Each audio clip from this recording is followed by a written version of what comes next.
Kolkata police, কিন্তু রাজি হয়নি মমতা বন্দ্যোপাধ্যায়। জলকাদায় ব্রিগেড করার সম্ভব নয় পুলিশকে জানিয়েছে কালীঘাট শিবির।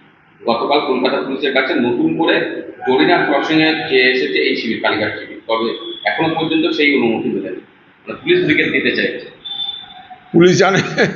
পুলিশ জানে যে মমতা ব্যানার্জিকে এখন ব্রিগেড দেওয়া মানে ওকে বলা হবে যে তুমি ভারত মহাসাগর সাঁতরিয়ে পার হও।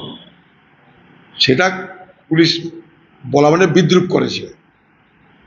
পুলিশের এটা করা উচিত না, কারণ ব্রিগেডে পারমিশন তো পুলিশ দেয় না, ব্রিগেডের পারমিশন দেয় সামরিক বাহিনী।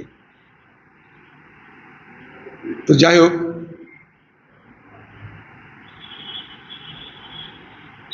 শহীদদের নিয়ে শহীদ দিবস পালন প্রত্যেক বছর কলকাতায় তৃণমূলের জমানায় একটা করে তৃণমূলের বার্ষিক উৎসবে রূপান্তরিত হয়েছিল।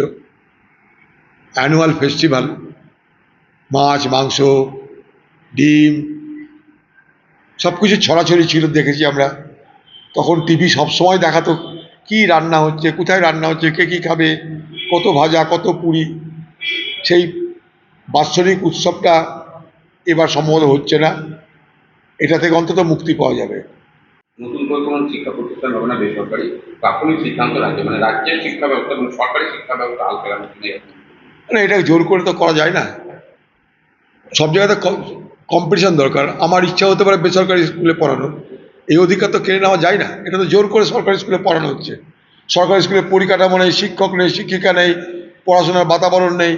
সেখানে যদি বেসরকারিদেরকে আমি ইনভাইট না করি তাহলে কী করে হবে? সারা ভারত সরকার বেসরকারিকরণের পক্ষে, আর পশ্চিমবঙ্গ সরকার হঠাৎ করে সরকারিকরণের কথা বলছে। দুটো তালমিল থাকছে না। জোর করে সরকারি স্কুলে পড়াবে কি পড়াবে না, এটা সরকারের তরফ থেকে সিদ্ধান্ত নেওয়া উচিত নয়। কোন স্কুলে পড়াবে সেটা ছাত্রছাত্রীদের বাবা মারা সিদ্ধান্ত নেবে। এটা একটা প্রতিযোগিতাকে এখানটায় নস্যাৎ করে দেওয়া হচ্ছে, গুণাবলীকে নস্যাৎ করে দেওয়া হচ্ছে।